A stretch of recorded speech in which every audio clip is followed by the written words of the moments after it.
Anda melihat bahwa, semua yang dikerjakan ini ya dalam berusaha, pengalaman hidup berusaha, itu kan, boleh dibilang banyak keajaiban. Ini kan sebenarnya judulnya adalah Sentuhan Ajaib Arsyad, M. Arsyad dalam memimpin Kadin gitu.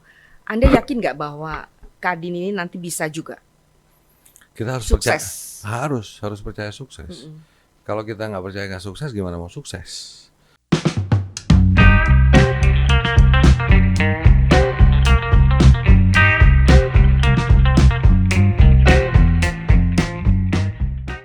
Assalamualaikum warahmatullahi wabarakatuh.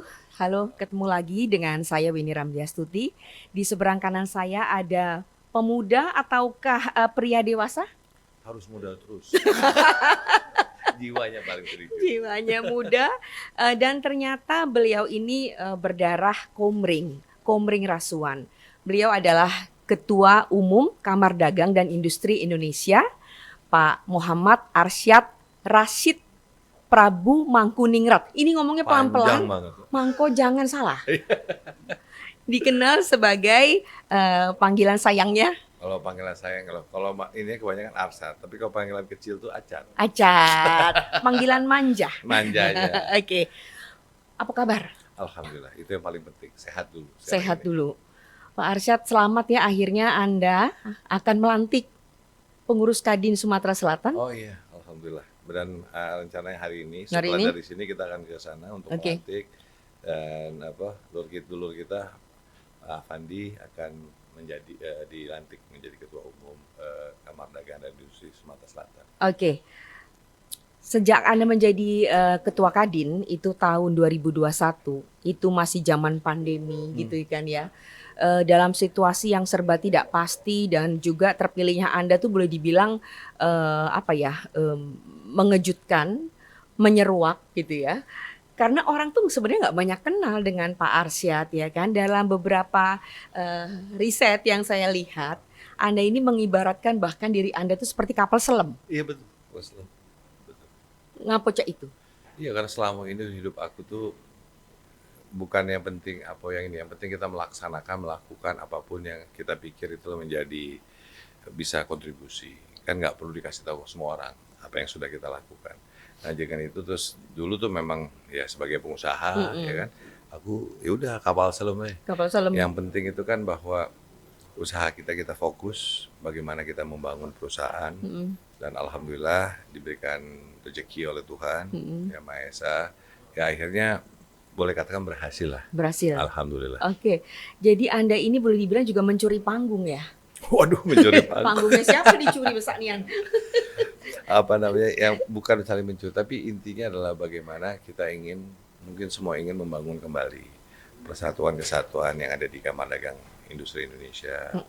Nah, jadi dengan suatu apa yang dikatakan pandemi itu normal baru, realitas baru, dunia baru, makanya juga Kadin hadir Iya. untuk katakanlah Kadin baru dalam konteks tadi karena eksternal faktor yang berubah. Oke. Nah, dengan demikian itulah yang kita kerjakan. Nah, jadi di sini saya merasa waktu itu tidak ada yang menang, tidak ada yang kalah, tetapi yang menang itu adalah Kadin. Karena kita ingin melaksanakan nih kerjasama bersama, bagaimana membesarkan Kadin Indonesia. Iya, Itu yang paling utama. Oke. Tadi Anda bilang Kadin baru gitu ya, dan dari beberapa video yang saya tonton, Pak Arsyad ini bilang bahwa Kadin itu rumah kita, kayak judul lagunya God Bless. Apa maksudnya? Karena gini, Kadin itu adalah rumahnya pengusaha, tapi bukan hanya pengusaha besar, bukan hanya pengusaha menengah, tapi pengusaha kecil, mikro, ultramikro, itu semua adalah bagian dari Kadin. Kalau lihat daripada undang-undang Kadin sendiri, Kadin Undang-Undang Nomor 1 tahun 1987, itu jelas sekali bagaimana bahwa utama daripada Kadin itu adalah bagaimana membesarkan yang namanya UMKM. Bagaimana untuk memastikan bisa yang namanya naik kelas untuk setiap dari mikro ke kecil, kecil ke menengah, menengah ke besar ya. Selain itu juga Kadin diberikan tanggung jawab selain menciptakan lebih banyak pengusaha, menaikkan kelas pengusaha, tapi juga di mana bertanggung jawab menjadi membuat advokasi sebagai mitra strategis pemerintah. Jadi kita dengan pemerintah akan terus melakukan kritik membangun. Karena yang paling penting adalah bukannya kita kita harus bersatu dengan pemerintah, tapi di sisi lain juga kita harus memberikan masukan.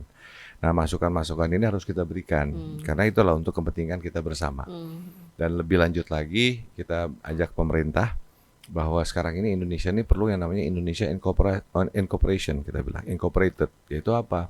Yang dimana pemerintah atau publik dengan juga private, yaitu diwakili oleh Kadin, ini harus menjadi satu kesatuan. Harus kayak istilahnya kalau nari tango itu perlu berdua. Nah, it takes two to tango sendiri. Nah, tangonya harus berdua. Karena apa? Ini sangat penting sekali, ya. Dan apalagi kalau bicara hari ini. Kita mengatakan di Kadin ini sekarang kita ini waktu itu ada 2 perperangan. Satu perang itu perang melawan pandemi, yang dimana alhamdulillah secara gotong royong kita bisa melewati dan kita harus jaga terus. Di sisi lain ada perang ekonomi. Dan itu yang terjadi sekarang. Dimana kalau kita lihat perang ekonomi terjadi di seluruh dunia. Bagaimana sekarang antara Amerika dengan China, ya kan? Ada namanya trade war katanya. Terus belum lagi ada geopolitik sekarang antara Rusia dengan Ukraine. Belum lagi yang lain-lain. Nah, ini kita ini kan Indonesia ini dari tahun 50-an dengan acara non-blok kita negara yang selalu tidak ada blok. Kita pengennya bekerja dengan semuanya. Jadi kita ingin seperti sekarang ekonomi dan berusaha, kita juga ingin semua negara. Apakah dengan Amerika, dengan China, dengan Rusia, dengan Eropa, dengan semuanya. Karena kita di balik-balik kita ini tidak ingin pro sebuah negara, tapi kita open untuk semuanya. Oke. Dan Anda baru aja sukses ya, boleh dibilang berperan di G20 kemarin ya. Alhamdulillah, itu Bisa juga. ceritain secara singkat tuh. Iya, gimana Kadin bisa berperan di situ? Bisa mendatangkan berapa banyak investor? Betul, alhamdulillah bahwa pertama diberikan tanggung jawab oleh pemerintah. Ya kan, pemerintah mengatakan tolong menjadi host ataupun tuan rumah untuk yang namanya B20. Jadi kan kalau G itu kan government, kalau B itu business. Nah, jadi biasanya sangat terkait. Jadi biasanya tuh pemerintah dan bisnis ini melaksanakan namanya G20 tadi. Jadi ada yang versi pemerintahnya, ada yang versi bisnisnya. Nah, pertama diberikan tanggung jawab, terus alhamdulillah kita bisa mendatangkan 68 negara, pengusaha dari 68 negara yang hadir ribuan. Ya, lebih dari 2.000-3.000 pengusaha yang hadir, dan boleh dikatakan mungkin untuk international event khusus untuk usaha mungkin ini yang paling sukses selama ini di Indonesia. Jadi tapi itu juga bukan ini kerjaan gotong royong, semua pengurus daripada Kadin Indonesia dibantu oleh Kadin daerah juga. Semua itu kita berjalan, kalau tanpa tadi kata-kata gotong royong nggak mungkin kita bisa itu. Nah, namun dengan ini kita juga menyadarkan suaranya dengan pemerintah. Kita melakukan alignment apa yang dibawa. Karena kan di sana tuh kalau B20 itu bicaranya juga satu adalah policy, terus kita bicara juga yang selama ini nggak pernah ada legacy, yaitu apa sih kalau bicara legacy itu kan hanya rekomendasi policy. Tapi kalau ngomong-ngomong aja, tapi nggak ada aksinya, percuma. Jadi NATO ya. Jadi NATO, ya kan. Nah, karena dibuatlah legasinya. Apa nih legasi terhadap tadi rekomendasi yang ada? Lalu kalau bisa ada proyeknya. Nah, karena Pak Presiden kita Pak Joko Widodo kan a man of action. Dia pengen nih lihat bottom line. Apa sih? Apa yang bisa dapatkan oleh Indonesia? Walaupun memang ini utamanya adalah untuk G20, untuk 20 negara, tetapi apa sih yang bisa dapatkan oleh Indonesia di sana? Dan alhamdulillah Pak Jokowi juga sangat sukses, di mana boleh kata nggak ada negara atau presiden dari manapun negara yang bisa hadir di Ukraina, bisa hadir di Rusia, bisa memastikan bahwa terjadi yang namanya kesepakatan bersama untuk menandatangani hasil daripada G20. Semuanya waktu itu kan merasa tidak bisa. Nah, itulah sayang sekali posisi Indonesia pada hari ini tuh udah bagus sekali. Nah, tinggal bagaimana posisi kita yang sudah sekarang dipercaya oleh dunia, bagaimana kita mengotomalisasi ini untuk kepentingan Indonesia. Supaya apa utamanya? Supaya lebih banyak investor masuk ke sini, terjadi investasi, lalu juga perdagangan yang ada. Nah, jadi hal-hal ini penting sekali untuk kita, karena ujung-ujungnya apa? Kalau ekonomi naik, investasi banyak, dagang tinggi, akhirnya siapa? Kesejahteraan. Oke. Pak Arsyad, silakan minum lagi. Saya boleh Mbak ya, aku minum kopi terus nih. Aku juga nak minum. Kenapa? Oke. Ada 4 pilar.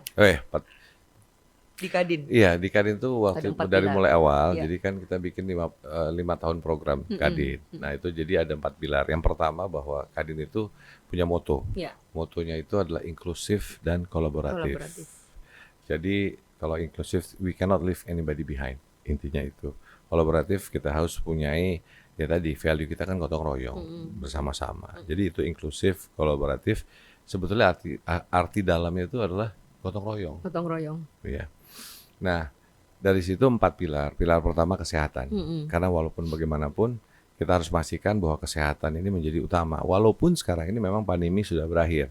Tapi kita harus menjaga juga. Jangan sampai ada pandemi kedua, ketiga itu amit-amit. Mudah-mudahan tidak. amit-amit. Tapi kita harus jaga. Makanya baru saja tadi kita dari Kadin Indonesia melewati Kadin Sumatera Selatan menyerahkan yang namanya oksigen Untuk generator. iya. Bukan yang tadi generator. Oh, Waktu oke. itu udah kita kasih tabung. Nah sekarang generatornya Untuk yang bisa membuat- memproduksi oksigen itu sendiri. Jadi walaupun memang sudah akhir pandemi, tapi kita harus tetap siap lah gitu ya. Dan Kadin ingin berkontribusi atas hal itu. Makanya kesehatan menjadi pilar utama. Namun balik lagi yang harus dibangun industrinya. Iya. Karena waktu itu kita mau Hulunya, nyari, mau nyari maskernya susah. susah. Ya kan mau nyari vaksin aja berat kita. Iya. Jadi kita harus memang memastikan kesehatan itu ada supaya semua kita tenang. Pilar kedua adalah ekonomi daerah, kita harus kuat. Oke. Ya, karena memperkuat ekonomi daerah itu menjadi kunci untuk memastikan ekonomi nasional itu maju. Oke, sebentar dulu, Ya, Pak. siap. Saya tertarik nih. Anda pilar keduanya menyebut tentang pengembangan ekonomi Ekonomi daerah. betul. Nah, kondisi di daerah itu kan nggak sama ya. Nggak sama. Kalau di Sumatera Selatan tuh Anda melihatnya seperti apa dengan akan dilantiknya pengurus yang baru? Ya. Dan juga Anda tadi bilang cuma ada Kadin itu cuma ada satu ya? Nah, itu juga menjadi ini. Itu pilar keempat kita. Oh, pilar keempat nanti ya? Nanti aku cerita yang keempat. Oke. Itu memastikan. Oke, jadi saya ingin dapat apa ya namanya penguatan untuk ekonomi daerah. Pengusaha di daerah tuh sebenarnya kalau Anda melihat ya, Anda kan lahir besar di Jakarta, katonyo be wong sini ya kan. Tapi kan sebenarnya pengalaman itu lebih banyak pada pengalaman nasional internasional. Anda nggak pernah merasakan apa yang dirasakan oleh teman-teman daerah kan gitu, yang jatuhnya tuh luar biasa dalam arti beda lah dengan pengalaman seorang Pak Arsyad gitu ya. Anda yakin nggak pengusaha kita, terutama Sumatera Selatan, Tapi sebetulnya kalau bicara pengusaha, jatuh itu biasa? Dan biasa tuh apa namanya? Aku pun pernah Iya. hilang uang pun habis pernah, Iya. hancur bisnis pernah. Jadi karena kalau untuk anak-anak sukses, kunci sukses itu pun adalah belajar dari kegagalan. Ya. Jadi kalau bicara itu mungkin mungkin bisa lihat kalau dahulu masalah peluang mungkin. Karena memang fokus daripada pemerintah dulu itu kan adalah bagaimana membangun kebanyakan investasi yang masuk tuh di Jawa. Ya. Tapi kalau kita lihat sekarang hari ini hasil aja daripada data investasi pada tahun 2022 yang dimana kita sudah mencapai target lebih dari 1.200 triliun di 2022 kemarin. Dan kalau dilihat 52% itu adalah di luar Jawa. Ya.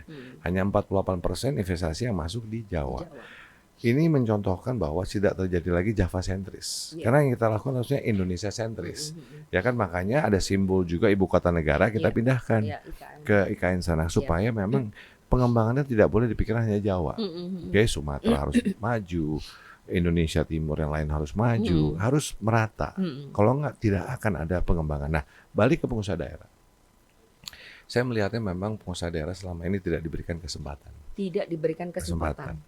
Ataupun preferensi, yang dimana semestinya kita harus lakukan itu. Jadi utamanya bicara ekonomi daerah adalah sebetulnya menciptakan pengusaha daerah. Kalaupun ada pengusaha daerah yang ada, bagaimana supaya bisa naik kelas? Ini menjadi hal yang utama. Tapi ini nggak mudah. Nah disinilah harus kerjasama antara kita dengan pemerintah. Makanya kita coba bangun tadi kemitraan antara kita. Dan kita bilang harus hadir pemerintah. Karena apa? Regulasi dari pemerintah. Nah, yang mau bisa memberikan insentif itu adalah pemerintah. Nah, disinilah harus diberikan kesempatan untuk pengusaha daerah. Jadi dengan ini apa yang kita lakukan adalah bila mana ada pengembangan di daerah, kita utamakan mestinya adalah pengusaha daerah. Nah, itu juga program dengan Kementerian Investasi untuk yang namanya investasi yang ada. Yang kita dorong adalah bagaimana setiap investor yang masuk harus mengajak pengusaha daerah. Hmm. Lalu dari situ bukan hanya mengajak pengusaha daerah sebagai partner, tetapi membangun ekosistem. Ya, yang Pak Presiden selalu mengatakan ekosistem. Itu kalau kita bicaranya adalah biasanya itu kalau membangun sesuatu, investor tuh build, operate, own atau build, operate, transfer. Sekarang ini mesti build, operate, localize, lokalisasi. Bagaimana membangun industri di situ. Contoh, kalau ke depannya nanti kita bisa membangun mobil listrik misalnya. Harapannya dibuat ekosistem. Kalau tambangnya itu di Sulawesi, kita ajak bersama pengusaha Sulawesi. Untuk manufacturingnya misalnya Jawa Barat, mungkin kita ajak pengusaha Jawa Barat. Belum lagi bagaimana membangun industri kecil dan menengahnya untuk mendukung ekosistem itu misalnya. Nah, jadi memang ini harus ada keberpihakan dari pemerintah dan kita bersama-sama untuk memastikan bahwa pengusaha-pengusaha daerah itu bisa naik. Nah, tadi tidak semua pengusaha di daerah itu mempunyai kompetensi, punya pengalaman, punya resources yang sama. Nah, di sisi inilah kehadiran kita, pemerintah dan kehadiran pemerintah khususnya karena untuk bagaimana memastikan tadi memberikan kekhususan mungkin supaya diberikan kesempatan pengusaha daerah ini untuk naik gitu. Nah, kalau vokasi lain lagi itu. Jadi mungkin kalau bicara pilar ketiga, tadi kalau pilar kedua adalah ekonomi daerah untuk menciptakan lebih banyak pengusaha daerah. Yang ketiga itu adalah bicara mengenai pengembangan, menciptakan lebih banyak kewirausahaan dan juga kompetensi. Nah, kompetensinya itu kita bicara adalah mengenai vokasi. Oke. Nah, pertama supaya lebih banyak orang menciptakan lebih banyak entrepreneurs atau usahawan. Tapi entrepreneur juga kita bagi dua, entrepreneur biasa dan juga social enterprise ataupun kewirausahaan sosial. Nah, terus dari sisi itu baru lagi kompetensi. Nah, itu vokasi yang dimana penting sekali. Karena kalau nggak, kita selalu bicara revolusi industri 4.0. Ya kan? Tapi sebenarnya ini bahaya revolusi industri ini. Kenapa? Karena kalau revolusi industri ini kan adalah digitalisasi sebetulnya. Kayaknya suaranya mesti keras lagi. Ya kan, digitalisasi. Nah, selain digitalisasi ini, di mana akhirnya apa yang terjadi akan ada pengurangan jumlah pekerjaan karena digitalisasi. Yang kedua, skill yang dibutuhkan ke depan juga berubah. Nah, bayangkan kalau yang bekerja sekarang tidak dilakukan reskilling ataupun upskilling, ini bisa bahaya. Karena jumlah tadi berkurang dan ini berubah. Terus anak-anak muda yang baru masuk dari pendidikan, kalau tidak diajarkan vokasi dengan dengan skill-skill yang memang dibutuhkan ke depan, nanti pada nganggur semua. Bayangkan, jadi revolusi industri ini bisa menjadi revolusi sosial bila mana tidak kita tangani, ya kan, mengenai yang tadi misalnya contoh vokasi itu pilar ketiga. Pilar keempat itu adalah regulasi dan juga organisasi. Nah, di sisi inilah salah satu PR daripada pengurusan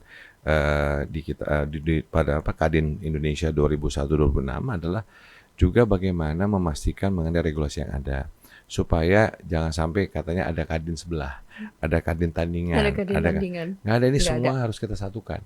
Nah, alhamdulillah pada akhir tahun lalu dikeluarkanlah Kepres, ya. Kepres yang baru itu yang dimana jelas sekali bahwa Kepres itu menyatakan hanya satu kadin. Hanya ada satu kadin. Karena memang undang-undangnya satu kok. Undang-undangnya satu, ya kan. Cuman memang mungkin dalam perjalanan hidup, proses hidupnya kadin, terjadilah tadi ada dua kadin. Nah, tugas kita ini bagaimana mempersatukannya kembali. Karena bukan apa-apa, di sebelah itu kan pengusaha-pengusaha juga. Bukan salah mereka juga. Ini kan suatu proses kehidupan kadin aja yang akhirnya terjadi dua ini. Nah, ini memang harus satu dan jelas di dalam Kepres yang dikatakan agak aneh memang, tapi ini memang menjadi spesifik karena supaya tidak terjadi duplikasi dan jelas di dalam keputusan Kepres itu dikatakan bahwa yang ada Kepres ini adalah kepengurusan kadin hasil Munas pada tahun 2021 bulan Juni, yang dimana ketuanya itu Arsyad Rashid. Nah, dengan demikian jelas dalam Kepres itu ya Kepres yang dimana ketua umumnya adalah kami. Nah, itu kan menjadi clear sekali di dalam Kepres itu. Nah, namun kita juga harus mengajak teman-teman yang lain ya sudah, karena kan pengusaha-pengusaha juga yang ingin juga berkontribusi, memberikan untuk menaikkan juga UMKM, menaikkan yang lainnya. Jadi kita perlu ajak juga Dan bersama. sudah diajak. Sudah mulai kita diskusi, kita ajak, dan saya bilang tadi saya nggak mau ini intinya kita bersama kok. Bersama. Kita ujungnya sama sih, ya kan? Nah, jadi dengan demikian tadi balik lagi ketemu secara hukum jelas bahwa itu hanya satu kadin. Hanya satu kadin. Dan itu sudah ada Kepresnya, dan Kepresnya juga sangat spesifik yang mengatakan kepengurusan kadin yang munas atas dasar yang dimana pada waktu itu saya diberikan tanggung jawab sebagai ketua umum. Sampai 2026. Sampai 2026. Ya. Masih lama. PR-nya masih banyak. Masih berapa tahun ya? Masih 4 tahun. 3 tahun. Oke. Pak, kayaknya ngomongnya mesti agak keras deh. Volumenya apa tone apa ya? Ininya ya. Takut ya? Ya, takut ini. Oke. Baik, kita sekarang silakan minum dulu. Yes. Pecaknya ini memang. Pak Arsyad. Iya. Sekarang kita ingin ulik-ulik lah sedikit. Apa adunian Pak Arsyad ini wong Sumsel, gitu ya, wong Sumsel. Supaya apa? Supaya tentunya kan gini Pak, kita ini orang Sumsel bangga bener ya, bangga nih aneh. Kalau ada uang kita, naik. Masa uang kita tidak bisa? Nah, itu ada uang kita tidak pacak. Ya. Ternyata Pak Arsyad pacak. Banyak lagi yang pacak, cuma belum kelihatan baik. Belum kelihatan baik. Jadi apa namanya? Bisa ceritakan Pak Arsyad dari mana nian? Nah itu. Jangan-jangan nyamar ya? Ayah tuh lahir tuh di Komering. Di manonyo? Di Rasuan tuh Komering Hulu sana. Ayah. Jadi kalau kota terdekat dan terbesar tuh Martapura. Martapura. Wong sini kan? nyebutnya wong Komering Martapura. Martapura. Nah jadi ayah dari situ. Nah dan kalau dari kecil tuh selalu dan kakek di sana semua dimakamkan. Dan jadi kalau dari kecil dulu pasti karena kalau nggak mandi dan berenang di kali Komering situ di sungai itu kali belum jadi wong Komering. Belum jadi wong Komering. Jadi dari masih kecil itu udah mesti dijeburin di situ. Iya. Jadi memang proses kehidupan aku adalah bahwa memang waktu umur 9-10 aku dikirim oleh ayah keluar. Nah dari Singapura. Alhamdulillah waktu itu diusir lagi pergi ke mana? Ke Amerika waktu itu karena suruh masuk ke asrama pada waktu itu. Sekolah berasrama boarding school. Waktu itu dan ada bau ini militer karena ayah itu kan tentara. Jadi ayah tuh cerita, jadi waktu itu berbarengan beberapa orang untuk supaya mendapatkan suatu cita-citanya bisa sekolah dan semua. Yang paling mudah itu waktu itu masuk tentara. Kalau tentara pasti bisa belajar, bisa jadi owong katanya. Nah jadi itu yang terjadi. Semua keluar dari sana. Tapi selalu ayah mengatakan bahwa kita harus ingat asal kita dari mana. Nah dari situlah darah kita ada. Gitu.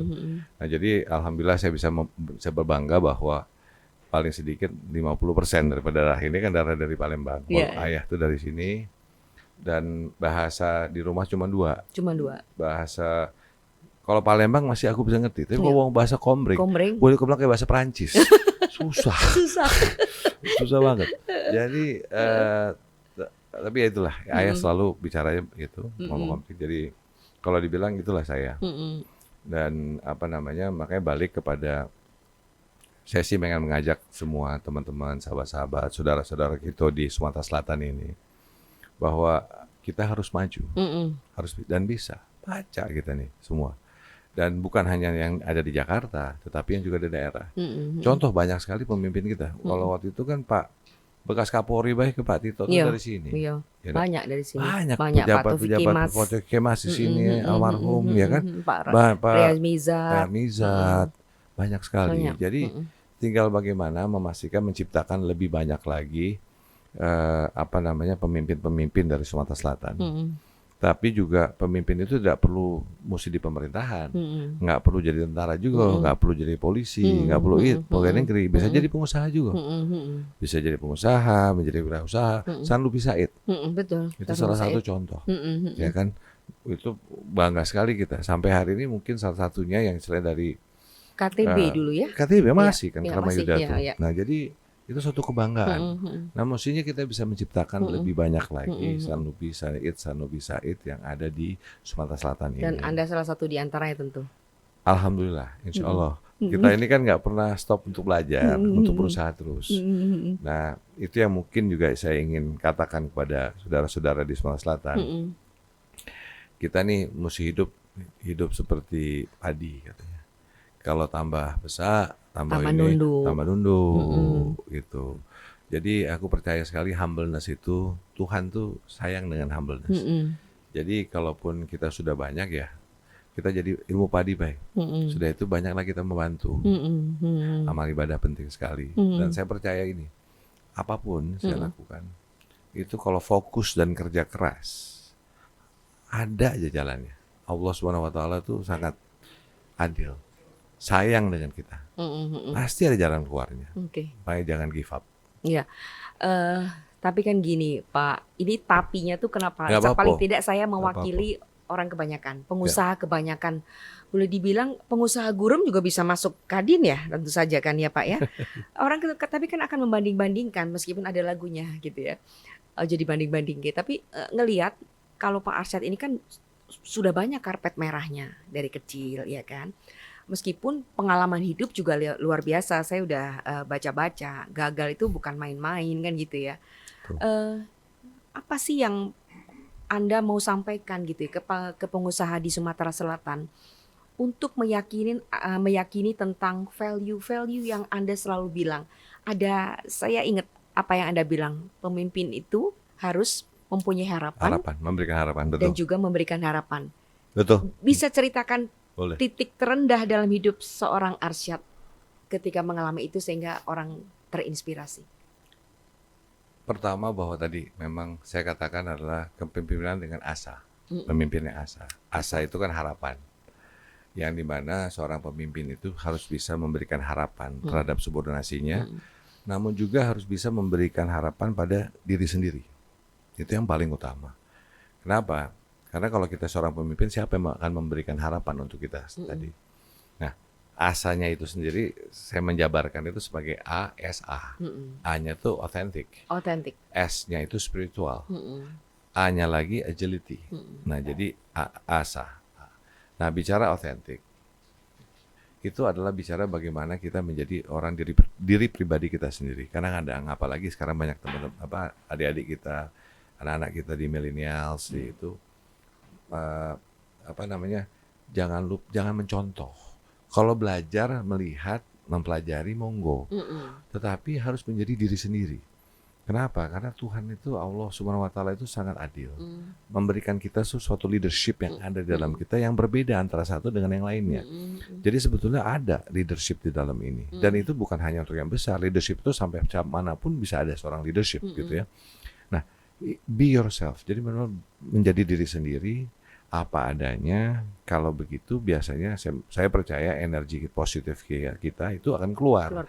Dan itu akan akan didengarkan sebagai seorang pemimpin. Jadi authenticity penting sekali. Yang kedua, spirituality. Kita semua percaya dengan Pancasila. Yang pertama, silanya ketuhanan yang Maha Esa. Jelas bahwa itu ada nilai-nilai spiritual yang memang harus ada, yaitu apa? Bahwa saya percaya itu kita perlu mempunyai values dalam apapun yang kita lakukan. Pertama, kalau usaha, biasanya usaha tuh dipikirkannya visinya mak mano, misinya mak mano, tapi jangan lupa ada yang namanya nilai-nilai ataupun values. Itu harus ada. Kenapa? Karena supaya yang namanya insan dalam perusahaan itu memiliki value yang sama. Sama aku juga bercerita kepada anak-anak kalau nak kawin, kalau menikah. Kau lihat dulu, sama tidak? Jingoi dulu. Setelah jingok udah bersama-sama. Nah, ini mama menyamakan values ini karena penting sekali. Karena itu sebagai kunci kita. Dan dalam pengalaman hidup saya dalam melakukan pengembangan usaha, waktu itu kita pengen besar cepat. Jadi cara bertumbuhnya itu kan ada yang namanya organik sama inorganik. Kalau organik itu kita bikin sendiri, inorganik kita beli, jadi akuisisi. Nah, waktu itu karena memang kebetulan perusahaan untuk akuisisinya ada dalam usaha itu, akhirnya kalau kita melakukan akuisisi ataupun merger, M&A. Nah, setiap kali kita ambil perusahaan, pasti industrinya berbeda, kulturnya berbeda, caranya berbeda semua. Nah, apa yang mengikat itu semua? Itu values. Jadi kalau kita bisa menginstil values ke dalam perusahaan itu kepada insan-insan dalam perusahaan itu, kita punya pengikat, benang merah yang mengikat kita bersama, yaitu yang namanya values tadi. Nah, jadi wajib untuk setiap perusahaan selain memikirkan visi, misi, business plan, memikirkan nilainya bagaimana, nilai-nilai atau values ini. Nah, ini penting sekali. Gitu. Itulah makanya saya katakan spiritual. Oke. Yang ketiga, nah ketiga itu adalah agility. Agility itu datang dari aku memikirkan 3 kata. Yang pertama adalah adaptasi, adaptability, bahwa bagaimana kita bisa beradaptasi dengan keadaan, situasi yang berubah terus, apalagi sekarang.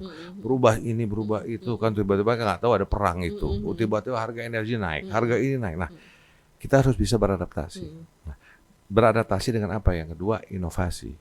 Being inovatif, memikirkan out of the box. Kadang-kadang kita harus berpikir keluar dari apa yang ada, bagaimana nih, ya kan? Nah, yang ketiga adalah kokohan, yaitu resilience, supaya kita kokoh. Karena tadi kadang-kadang kalau udah lagi ini kita udah sampai down sekali, kita wah ini gagal nih.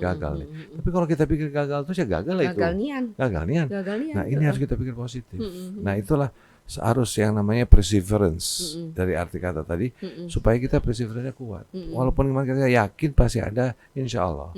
Allah itu, Tuhan Maha Esa itu akan membantu kita. Nah, kalau kita itu pasti akan jalan keluar ada.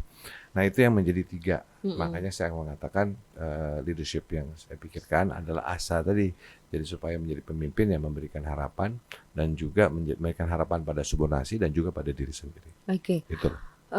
Dalam kepemimpinan Anda di Kadin, apakah nilai-nilai itu juga diterapkan? Itulah apa namanya yang dimanapun saya berada, insya Allah itu ingin saya terapkan ke dalam situ. Jadi dengan demikian itu yang kita coba ini kan juga pasti, tapi dengan sendirinya Kadin juga mempunyai value dari awal, yaitu tabah, jujur, setia. Tabah, jujur, setia. Nah, sekarang ini coba kita ini kan kita jabarkan. Ini kita lagi buat apa sih arti yang tabah? Buat yang namanya seorang pengusaha, apa sih yang namanya jujur? Apa sih yang namanya loyal ataupun setia. Bagaimana? Ya. Nah, ini coba kita jabarkan karena perlu sekali. Dan bicara value ini adalah yang paling, kalau kita tidak instill value, kita tidak ulang kita masukkan, ini akan hilang. Sampai mendarah daging gitu ya. Sama seperti budaya kita juga, kan? Inilah yang kita harus jaga, bahwa nilai-nilai Indonesia seperti Bhinneka Tunggal Ika, gotong royong dan lain-lain. Inilah yang harus kita jaga juga. Kalau enggak mentang-mentang mungkin dari ada kultur dari Eropa, dari Amerika, dari Timur Tengah, semua mau masuk misalnya. Lalu kita balik dong. Kita harus pastikan bahwa budaya kita, kultur kita itu nomor 1. Nah, itu yang mempererat bangsa kita juga.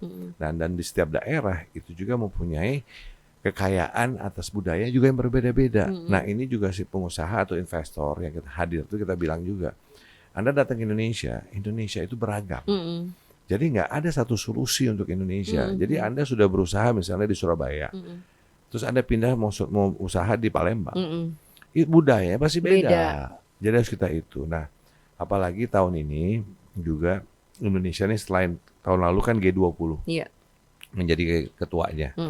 Nah, tahun ini Indonesia diberikan keketuaan, Pak Presiden diangkat menjadi ketua untuk ASEAN. Nah, alhamdulillah Kadin juga diberikan tanggung jawab sekarang untuk bisnisnya juga diberikan tanggung jawab pada Kadin. Nah, jadi juga insya Allah minta mohon dukungan supaya juga kita bisa sukses dalam melaksanakan keketuaan daripada ASEAN yang akan ada meeting pada bulan Mei ini untuk negara-negara ASEAN, dan nanti besar itu di bulan September. September ya. Anda melihat bahwa semua yang dikerjakan ini ya dalam berusaha, pengalaman hidup berusaha, itu kan boleh dibilang banyak keajaiban. Ini kan sebenarnya judulnya adalah Sentuhan Ajaib M. Arsyad dalam memimpin Kadin gitu. Anda yakin nggak bahwa Kadin ini nanti bisa juga kita harus sukses? Harus percaya sukses. Kalau kita nggak percaya nggak sukses, gimana mau sukses? Jadi kita harus percaya bahwa kita bisa. Tapi yang tadi balik untuk kita sukses itu kesatuan kita harus kita pastikan bersatu-satu. Tapi di sisi lain juga humbleness tadi, bahwa bukannya kita satu-satunya yang jagoan istilahnya ya, bahwa tetapi kita mempunyai peran ingin berkontribusi. Nah, why itu kita jelas. Kita ingin membangun bangsa, kita ingin memperbesar bagaimana pengusaha di daerah khususnya, UMKM juga khususnya. Masa sih nggak bisa? Jadi saya percaya itu bisa. Nah, makanya banyak program yang kita laksanakan, insya Allah satu persatu kita dorong. Nah, makanya kemarin fokusnya kan menyatukan Kadin, yaitu dengan regulasi. Makanya alhamdulillah keluarlah Kepres ya. Nah, ini kita mendorong tahun ini, kita mengatakan adalah bagaimana penguatan UMKM dan juga yang namanya daerah, usaha daerah. Nah, ini akan program-program contoh lah, beberapa program. Makanya untuk UMKM kita buat platform, contohnya namanya Wiki Wirausaha. Wiki Wirausaha. Wiki Wirausaha. Itu adalah bagaimana bisa membuat platform konektivitas antara UMKM di Indonesia, antara kabupaten kota Itu dan berupa juga aplikasi? provinsi. Itu platform. Platform, Jadi ya. kayak misalnya kayak Wiki kan Iya, Wiki. Wiki, Nah, ini Wiki Wirausaha. Iya. Nah, kemarin waktu G20 kita angkat juga ke G20. Jadi kemarin kita buat pilot antara Indonesia dengan Jepang. Nah, di Jepang juga dibuat. Jadi nanti UMKM Jepang sama UMKM kita bisa connect. Nah, yang kita jalankan juga sekarang supaya UMKM yang di ASEAN, ya kan Singapura, Malaysia, Thailand semua juga nanti mempunyai platform yang sama yang di-connect semua. Jadi dengan demikian kalau mau menjual, memperkenalkan, mulai itu dari memperkenalkan, membuat jaringan, memperkuat informasi. Nah, harapan itu bisa bergerak. Nah, itu satu. Tapi dalam itu nantinya juga, kalau pemerintah punya e-katalog, kita juga punya cita-cita bahwa swasta nih juga ada namanya e-katalognya. Nah, kan kalau beda, kalau pemerintah buat surat keputusan selesai, semua harus gitu kan, ikut. Nah, kalau pengusaha kan lain, kita hanya bisa mengatakan ayolah, gitu kan, mendorong untuk menjadi itu. Dan ternyata pelan-pelan banyak yang hadir untuk supaya pengusaha besarnya, contoh jamu, misalnya dia butuh jahe, ya dia kasih tahu saya butuh jahe sekian. Jadi langsung petani ataupun pengusaha itu bisa langsung menyuplai gitu, seperti kayak katalog gitu loh. Harapan kita itu bisa berkembang. Nah, lari juga kepada yang namanya kita namakan inclusive closed loop. Itu gerakan di mana untuk namanya pendampingan UMKM melekat. Nah, di mana itu bagaimana harapannya pengusaha besar atau perusahaan besar bisa membantu yang kecil. Nah, supaya apa? Karena apalagi tantangan tahun ini, tahun 2023 selalu dikatakan ini berat.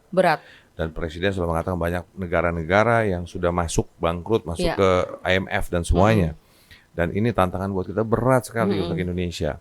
Nah, tapi harus tetap optimis, tapi waspada. Nah, yang paling kunci dari ini adalah bagaimana memastikan pasar domestik kita kuat, supaya ekonomi domestik kuat, maka mempertahankan ekonomi Indonesia. Nah, demonstrasi kuat itu siapa? Ya 67% kontribusi dari UMKM. Lapangan pekerjaan lebih dari 90% UMKM. Jadi yang harus kita kuatkan fondasinya adalah UMKM. Lebih banyak pengusaha masuk menjadi pengusaha. Bagaimana mengupgrade usaha kecil menengah, memberikan akses, menjaga pasarnya.